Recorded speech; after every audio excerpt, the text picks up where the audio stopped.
never random. There's always a root cause. So the thing is, today I'm here, it's after hours, and I've been working with a couple guys who have had some injuries lately.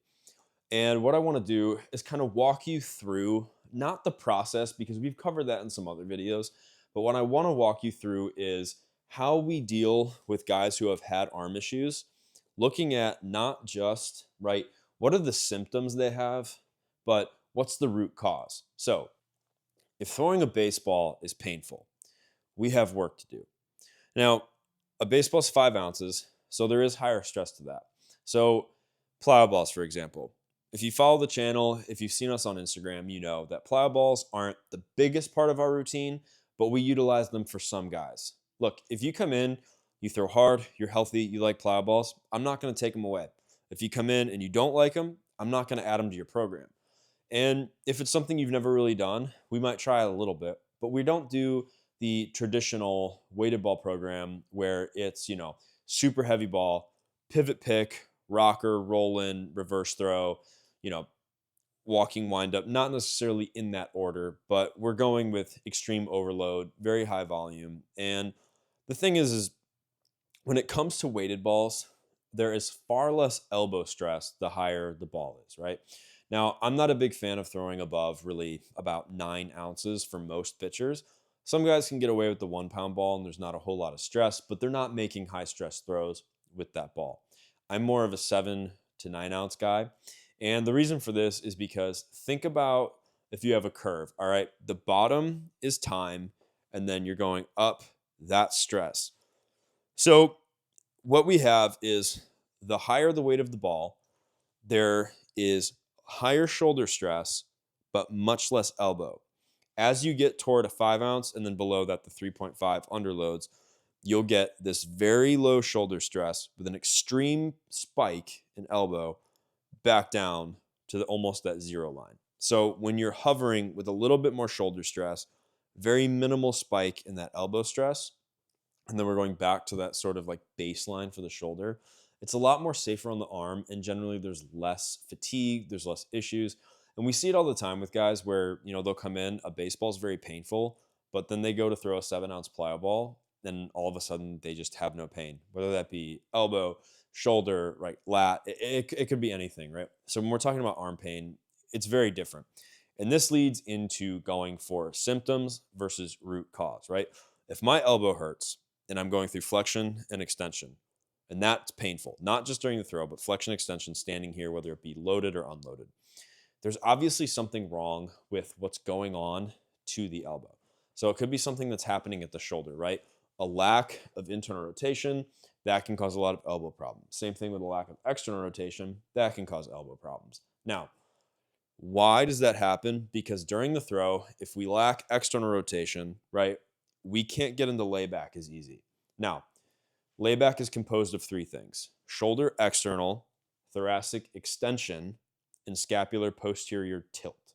So we could lack all three of those and have poor layback, right? We could lack 1 to 2 of those and have poor layback. So let's just say directly from the shoulder. An athlete has really good T-spine extension. His scap can tilt pretty well, but his external rotation of the shoulder is really poor, right? He's lacking a lot of degrees of range of motion. So as he goes into the throw, he might be able to get, right, that extension at the spine, but the arm isn't really able to get flipped up here. So it's late. And then as he goes into the delivery, instead of being nice and flipped up somewhere within this angle to here, he's late. As he goes into the delivery, boom, he's flipped up as his chest is more squared and there's more valgus stress on the elbow, right? So it's not necessarily that his elbow is weak. It could be, but he's lacking some external rotation. The other thing is after the throw, as they go into internal rotation, right? If there's poor range of motion there, sometimes what happens is the arm doesn't go through that full pronation and deceleration, is the elbow will go into valgus extension overload. Now, what that is valgus is when the elbow moves this way, right? Our elbow really only wants to go through flexion extension. Valgus stress occurs this way, which almost happens every time you throw. So and this can happen at the knee. But the elbow goes this way, and then it's extending, and then it's overloaded with the baseball. So it's exactly what it sounds like. Valgus, extension, ball, overload. So poor internal rotation, you might get that. Guys start to feel the pain starting right here, almost like where the tricep is, starts to meet the bone. And then all of a sudden they're having UCL issues, right? Now, I'm not saying that having poor shoulder range of motion is going to cause elbow pain. But if we're looking at the symptoms of elbow issues, we have to try and find the root cause, right? That might be a lack of shoulder range of motion.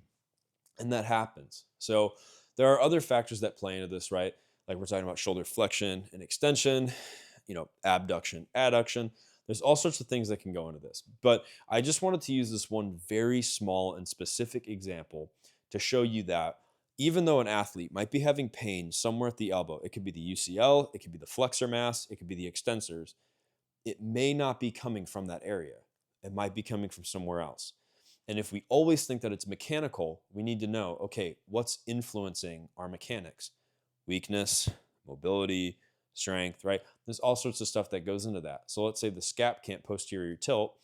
We got to get better at that, right? We have to work our scaps more. If our spine doesn't go into extension very well and we're always using our lower back to get there, we got to work that too. So it's not just always coming from the shoulder. That's just one very specific example. So I hope this was helpful for you guys. I hope you kind of understand that if you're a person dealing with pain, that you should not be just looking at the symptom of everything, but trying to find the root cause. And if you're lost in that, go ahead and click below and you'll be able to book a call with us and I'll walk you personally through exactly what is missing in your chain and we'll figure out how to resolve that arm pain. All right, I'll see you guys in the next one.